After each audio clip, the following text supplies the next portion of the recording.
Okay, ako ang speaker sa gabi pong ito. Manibago kayo sa akin kasi yung speaker natin, si Pastor Moises, napigsa, tingiwat na, no?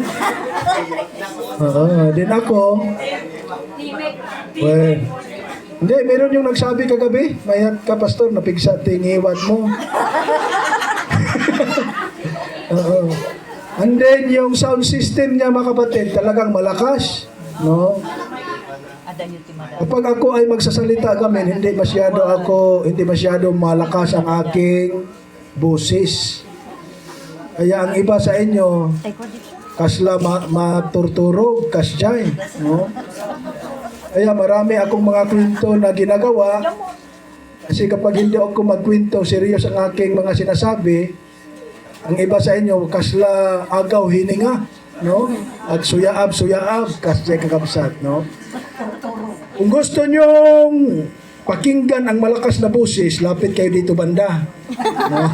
Yung lapayan nyo, ilagay nyo dyan, kakabsat, para mapakinggan ninyo. Okay. Sa gabi, last night mga kapatid, ang pinag-aralan natin, anyati topic di rabi kakabsat, araon, inted, ayem, no? Pagkain na binigay. Paano yun in Tagalog, Ma'am Kuan? Meros? Ng isang kaibigan. Okay. So dito sa ating district kakabsat, marami akong mga kaibigan. Amen? Amen. Maraming nagbibigay sa akin ng pagkain. Amen? Kaya ako ay hindi pumapayat hanggang ngayon. Yun ang ating pinag-aralan kagabi. At ang pagkain kakabsat ay importante para sa atin bilang isang mga Kristiyano. Kasi doon sa langit, mga kapatid, yun ang ating kakainin na naman. Yung sinasabi. Pero karamihan prutas talaga, no? Ang sinabi ng ating Panginoon. Okay, salamat sa taga-Almaguer sa kanilang kanta na inawit kakabsat. Talagang halata na sila ay nakapractice. Amen? O, talagang masaya ako basta ang mga kapatid nakapractice sa kanta. Huwag kayong tumawa. Kasi totoo naman na nagpractice talaga sila, mga kapatid. Kanina lang. So, ang mensahe sa awit, sabi doon, merong Kaligayahan. merong kasayahan sa paglilingkod ng ating Panginoon. Okay? So sa gabi mong ito mga kapatid, ito ay konting review lamang para maintindihan natin ang ating pinag-aralan kakabsat. No? O tapno mapatibkir iti pamati tayo.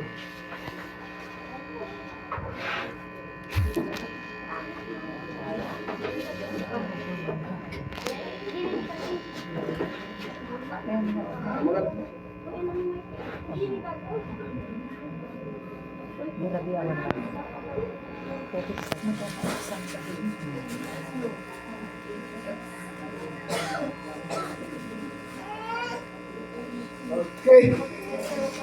So review lang ato kakabsat. Sa Biblia gamin, sa presentation ni Pastor Moses, sabi doon, Exodo 20 versikulo 8. Anong sinabi sa Exodo 20 versikulo 8? Laglagipin ti aldaw a panaginana tapno sanctificare, no? Remember the Sabbath day to keep it holy.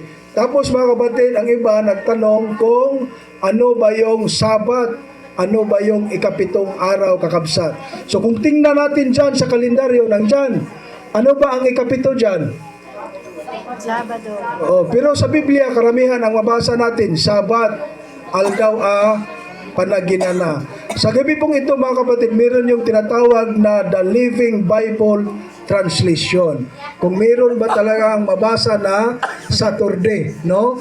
Sa Marcos 1, versikulo 21, kunana ditoy, Jesus and his companions now arrived at the town of Capernaum. So anong ginawa nila mga kapatid? And on Saturday morning, saan sila pumunta? Pumunta sila doon sa sinagoga, mga kapatid. Sila ay nagsamba, sila ay nagsermon. Anong araw? Saturday kakabsat, no? So ano pa? Sa Lucas 4 versikulo 31 kunana ditoy, then he returned to Capernaum, a city in Galilee, and preached there in the synagogue every Sabbath. Imagine mga kapatid, every Saturday. So ang tanong, meron bang mabasa Saturday sa Bible? Meron, no? The Living Bible Translation kakabsat. Okay? Ang Sabat ba ay para lang sa mga Hudiyo? Kasi may mga tao nagsabi na ang Sabat para lang sa mga Hudiyo. Ang paiso ka di kakabsat? Kung para lang sa mga Hudiyo ang Saturday, ang Sabat, paano na tayong mga Ilocano? Ano ang para sa atin? Di ba? So ito yung sagot mga kapatid. Marcos 2 versikulo 27. Okay, basahin natin. Ang Sabat ay ginawa para sa tao. So ang Saturday mga kapatid, ginawa para sa tao. Upang tayo ay makapagsamba sa ating Panginoon every Saturday. Amen? Amen. Oo, amen. Ang iba sa inyo, kakaumpisa ko pa lang. Agaw hininga na, no? Agsuya-absuya na. Kapag tayo ay matulog, matagal tayo matapos. No? Okay. Okay, dito mga kapatid yung history. Bakit nagiging Domingo? Diba, Sabado ang panagimong, bakit nagiging Linggo? So yun ang katunayan mga kapatid. No? The Sabbath on Examination of Six text by Sir William Donville. No? Sabi dyan mga kapatid, walang tayong makikita sa kasaysayan na kahit isang patunay o pahiwatig man na isang panahon ay ipinangilin ng mga Kristiyano ang linggo bago ibinigay ni Constantino ang utos noong AD 321. So before AD 321 kakabsat, ang gimong talaga ide Saturday, Sabado. Pagdating ni Constantino the Great ay kanyang idineklara na lahat ng mga tao kailangan magimong tuwing linggo, no? Kaya yung namulagatan natin kakabsat, yung naipananganak tayo, Domingo na ang panagimong panagsimba. Merong isang pari kakabsat. Sinong mag-volunteer sa projector? Sino bang marunong? Merong isang pare kakabsat. Okay. Kinggan natin yung kanyang testimony. Magandang araw po sa ating lahat. Ako po si Pastor Rinan Tiap, Gospel Outreach Pastor ng Rinconada District, Southern Luzon Mission. Ako po ngayon ay isang pastor ng Seventh-day Adventist Church. Nag-aaral po ako sa Naga View Adventist College mula 2016 hanggang 2020. So ako po dati ay isang Romano Katoliko. So isa po akong Katoliko na solid talaga ang aking pagkakatoliko. So ang aking mga magulang ay Katoliko, ang aking mga ninuno ay Katoliko. Subalit ako ay giniyahan o binigyan ng katalinuhan mula sa langit na ihayag kung ano ang dapat gagawin sa panahon ito, na panahon ng kaguluhan at kalupitan ng mundong ito. Ay dati po akong nagpapari noong 2022 hanggang 2010. So ako po ay nag-aaral dyan sa Popol 6 Minor Seminary sa aking minor subject dyan sa Popol 6 Minor Seminary, Masin, Southern Leyte. At ako ay nakapagtapos ng Sacred Theology sa Palo, Leyte. So bakit ako naging isang Seventh-day Adventist? Dahil sa isang doktrina tungkol sa kalagayan ng mga patay. So ibig sabihin, ang kalagayan pala ng mga patay ay hindi pupunta doon sa purgatorio o doon sa inferno o doon sa langit. So ang purgatorio, ang napaniwala ko noon ay mamamatay ang tao, ay pagkatapos ay konti lang kanyang kasalanan ay mapupunta sa purgatorio. So ibig sabihin, ang aral po ng Biblia ay salungat sa tradisyon ng Romano Katoliko ng aking inaral noon. So ayon Yun mga kapatid, no? Siya ay isang pare. So bakit siya ay nagiging Seventh-day Adventist sa isang doktrina? Di ba? Meron yung katurian na kapag ang tao mamatay, Kapag mabait, diretso agad sa langit. Kapag masama, diretso agad sa impyerno. Kapag medyo alanganin, Purgatorio. diretso sa purgatorio. Sa tingin ko dito mga kapatid, parang maraming mapunta yata sa purgatorio. Pero yung pinag-aralan niya, no? Pinag-aralan niya ang Bible, wala pala yun, no? Wala yung purgatorio. Walang Kapag ang tao ay masama, hindi pala diretso agad sa impyerno. impyerno. Kapag mabait, hindi diretso agad sa langit. Kasi sa Bible, kapag babalik ang Panginoon, no? Oo, saka bubuhayin yung mga patay. Kaya yung pare na yan, mga kapatid, talagang nag-70 Adventist iso na. So, Tata na Rabi Kakabsat, ito yung pag-aralan natin, Hope of a New Life. No? Hope of a New Life. Sa ating mundo ngayon, Kakabsat, ado dagiti problema tayo, no? Maraming mga pagsubok sa buhay. May pag-asa pa kaya, Kakabsat. Kunana dito'y Arami 2, versikulo 37 hanggang 38, kunana dito'y, ang Jesus na ito'y binuhay na maguli ng Diyos, at tungkol dito'y mga saksi kaming lahat, nang marinig nga nila ito ay nangasaktan ang kanilang puso, at sinabi kay Pedro at sa ibang mga apostol, mga kapatid, anong gagawin namin? At sinabi sa kanila ni Pedro, magsisi kayo. At ano pa? At mga bautismo sa pangalan, ang bawat isa sa inyo sa pangalan ni Jesucristo sa ikapagpatawad ng inyong mga kasalanan, at tatanggapin ninyo ang kaloob ng Espiritu Santo. Kakabsat. So yun ang sinabi ni Pedro, mga kapatid, sa mga taong nagtanong, ano ba ang gagawin namin? So ang bautismo pala, mga kapatid, para mapatawad ang ating mga kasalanan. Sino iti awan basol dito'y kakabsat kayag ti mayo? So ang bautismo, mga kapatid, ito ay importante, no? Okay, tuloy natin. Arami 2, versikulo 41, kunana dito'y, yaon ngang nagsitanggap ang kanyang salita ay nangabautismuhan, at nangadaragdag sa kanila ang araw na yaon ay may 3,000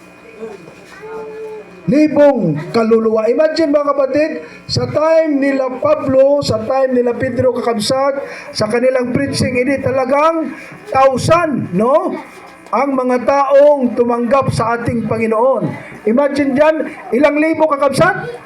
3,000, 3,000 souls na mga tumanggap sa ating Panginoong Diyos sa pamagitan ng bautismo, mga kapatid. Okay? Para maintindihan natin, merong 3 dito about baptism, mga kapatid. What does baptism mean? No? At ikalawa, what is the Bible method of baptism? Ikatatlo, kakabsat, it is necessary to be baptized.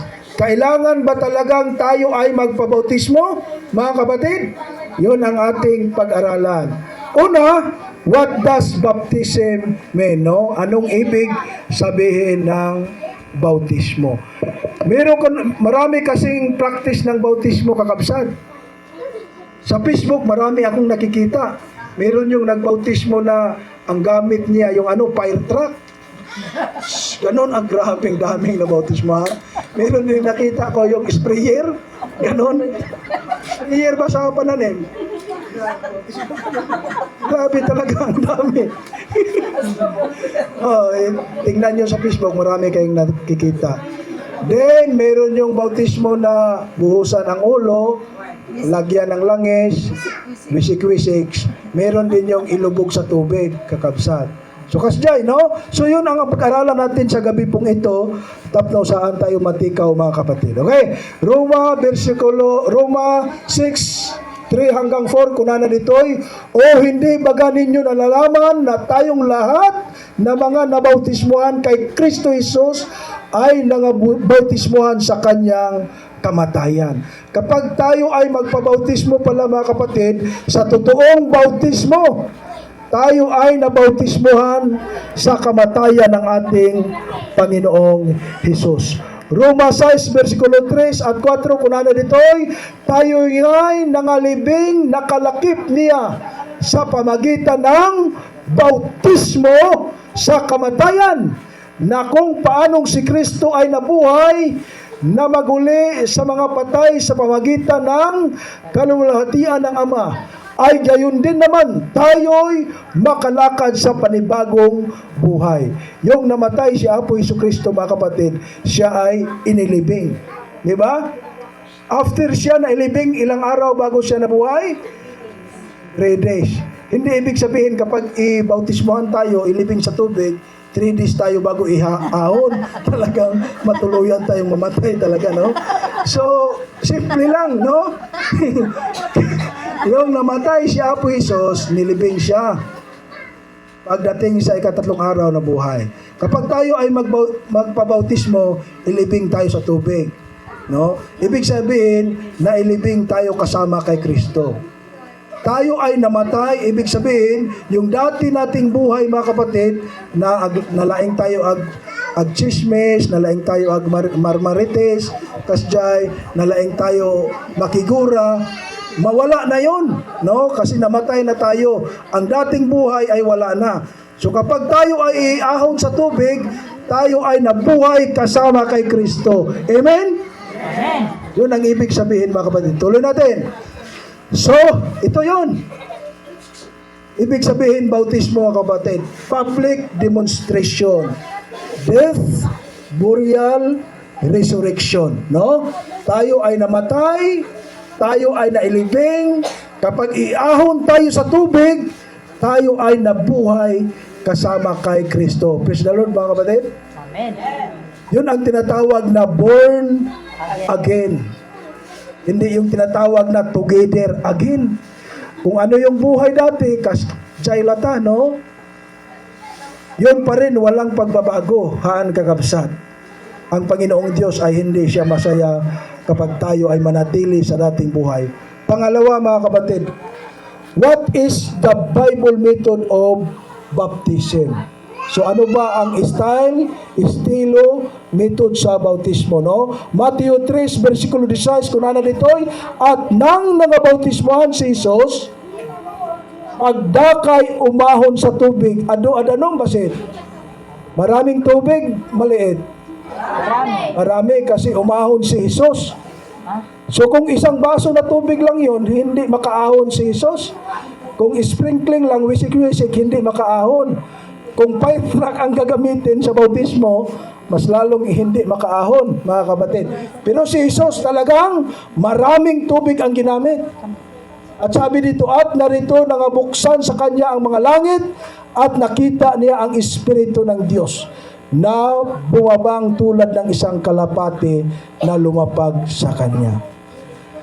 So, ang pinaka-importante sa bautismo, mga kapatid, maraming tubig ang gagamitin. Yung tama-tama na tayo ay mailibing talaga buong katawan natin, mga kapatid. Okay. O, sabi dito, isang patunay, mga kapatid, James Cardinal Gibbons, Faith of Our Fathers, 94th edition, page 277, kunana dito yung mga kapatid, no? Ang practice talaga noon, ang bautismo ay paglubog sa tubig. Pero ito ay pinalitan, kakabsat. Hindi na nila pinaktis ang paglubog sa tubig. Yung tinatawag, mga kapatid, para madali na lang ba? Oo, para madali na lang, kaya pinalitan.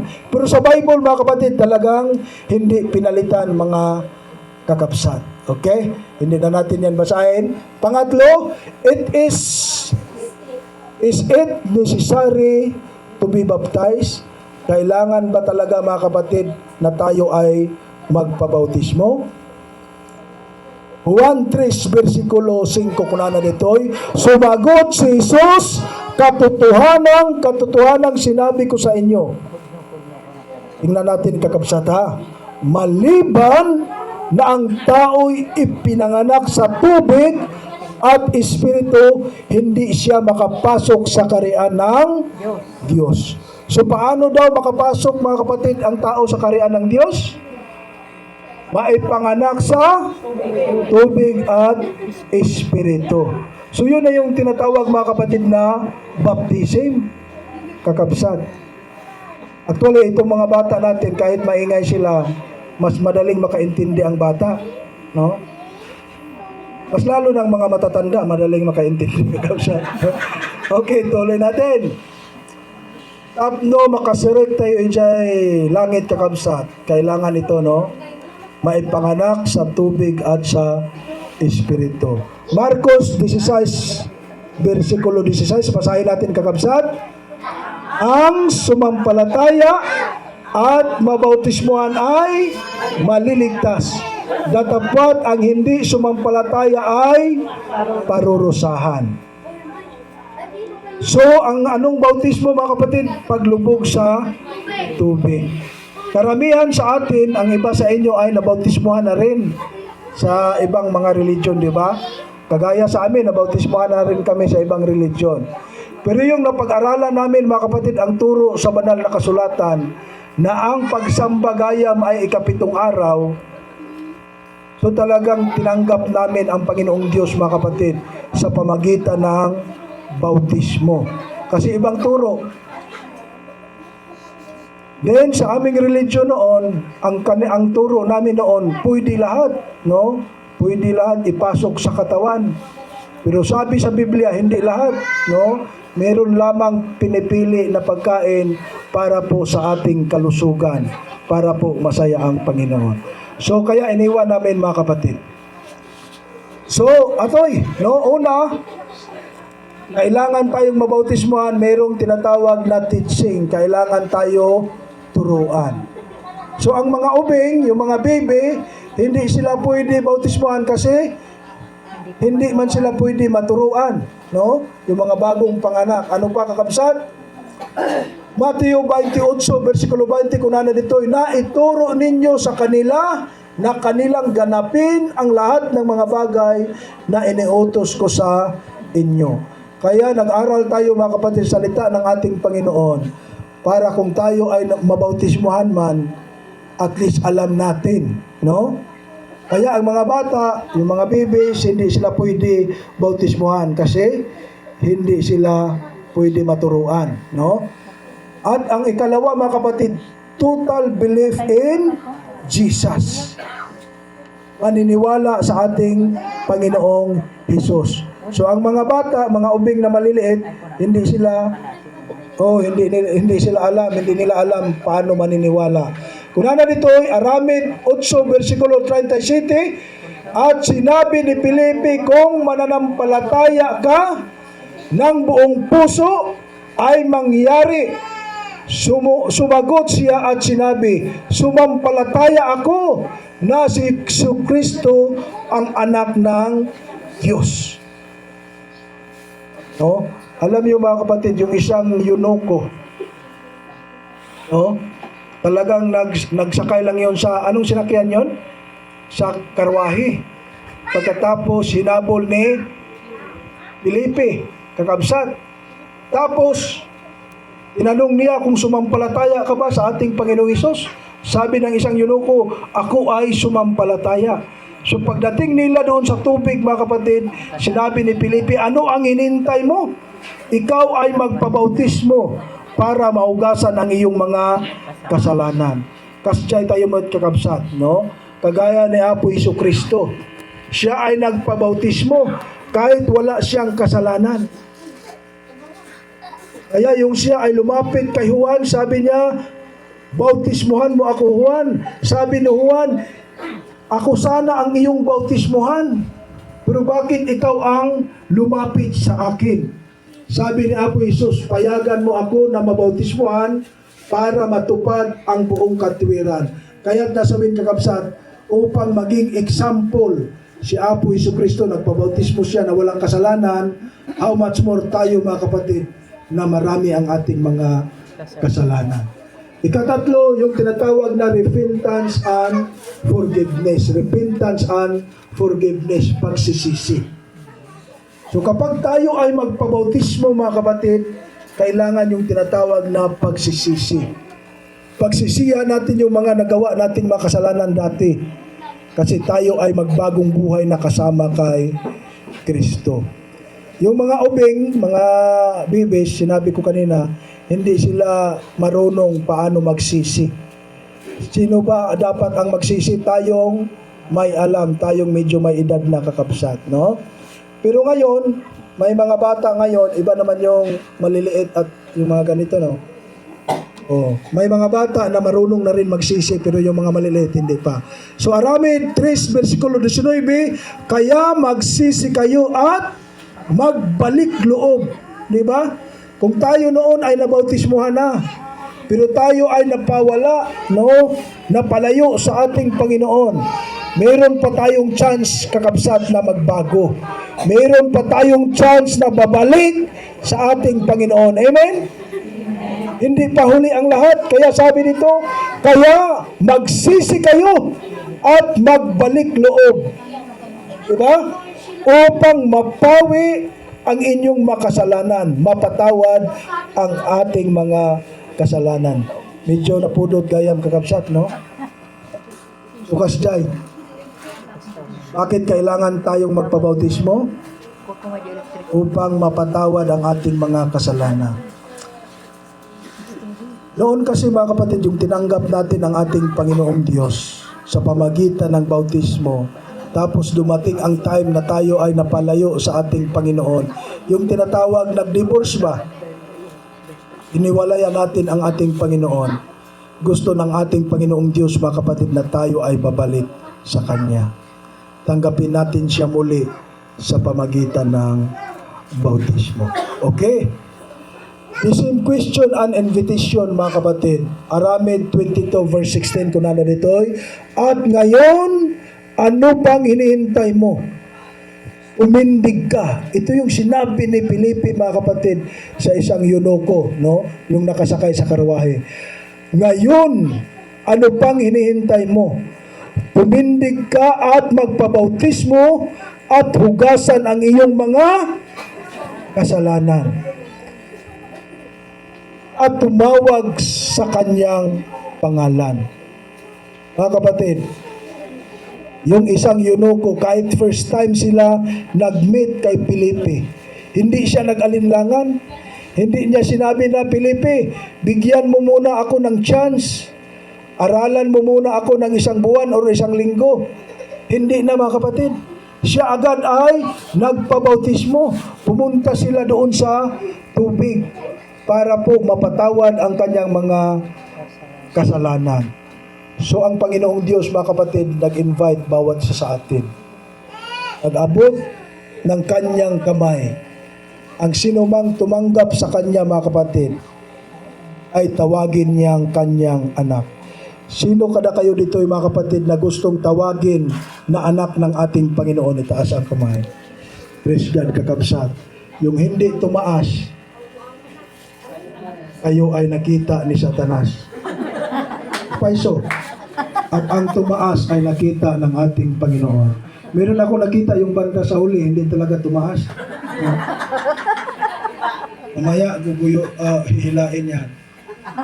Ito, mga kapatid, ikuha na yung video. Marami akong mga video na ipalabas kasi ang iba kasi sa inyo, yung sinabi ko nga kanina, palaging agaw hininga ba? No? Ito ay isang, i-play natin. Paano ang isang dating ministro ng Iglesia ni Cristo for 35 years ay naging Seventh-day Adventist. It is really very rare dahil sa marami ang nagtataka, marami rin ang namangha sapagkat sa dinami-dami ng panahong lumipas mula nang maalis si Felix Y. Manalo sa Seventh-day Adventist ay may pumalit naman na ministro rin ng Iglesia ni Cristo itinatag ni Felix Y. Manalo. Sadyang napakahiwaga ang mga plano ng ating Panginoong Diyos. Kung meron siyang inaalis, meron palang ipinapalit. At kung So, yun mga kapatid, no? Mahaba yan. Pwede nyo makita sa YouTube. So, si Edie Sugitan from Kawayan, siya ay ministro ng Iglesia ni Cristo 35 years. And then sinabi niya, mga kapatid, na si Felix Manalo, isang 70 Adventist din noon. Sila ay mga pioneer na Adventist dito sa Pilipinas, kakabsat. No? Imagine, 35 years, matagal yan na ministro. Pero yung nag-aral siya sa Biblia, kakabsat, hindi siya nag-alinlangan na nagpabautismo lumapit sa ating Panginoon. Amen? Meron pa dito mga kapatid,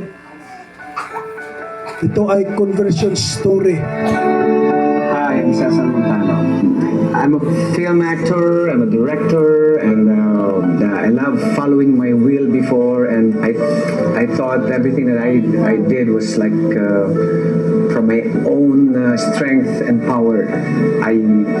I have a lot of success that I thought that was a success in life. I received so many trophies. Modest aside, from my career as an actor, as a director, and a screenwriter, and later in life, the life became sorrowful, and I was caught unaware of it. It came back to me when this moment of sadness and emptiness came in. Doon ako bumalik, and I realized na hindi pala pwedeng mabuhay without Jesus Christ. Doon ko nakita ulit and came back to what my mom told me to have this kind of faith, because my mom was a very prayerful woman, was a Christian. We're being told and educated by my mom, introduced Jesus Christ to us. Pero So yun mga kapatid, no, hindi na lang natin tapusin, medyo mahina ang sounds. So si Cesar Montano, dati silang mga 70 Adventist. Yung siya ay nagiging artista, talagang sikat masyado yan, no? Nagiging actor, nagiging director, kakabsat. Sabi niya marami siyang pira, marami siyang project mga kapatid. Pero yung time na marami siyang mga pira sa kanyang kasikatan, sabi niya mayroong emptiness sa kanyang puso, na parang mayroong kulang. Kaya hindi siya nag-alinlangan mga kapatid na nagpabautismo muli, bumalik sa ating Panginoon. Amen? Posible sa atin kakabsat, ganun ang ating nararamdaman. Ganun ang sitwasyon sa ating buhay. Na noon tinanggap natin ang Panginoon, tapos tayo ay napalayo. So hindi pa huli ang lahat na tayo ay babalik sa ating Panginoon. Gusto ko tawagin ang taga-Almaguer para sa kanilang apilso.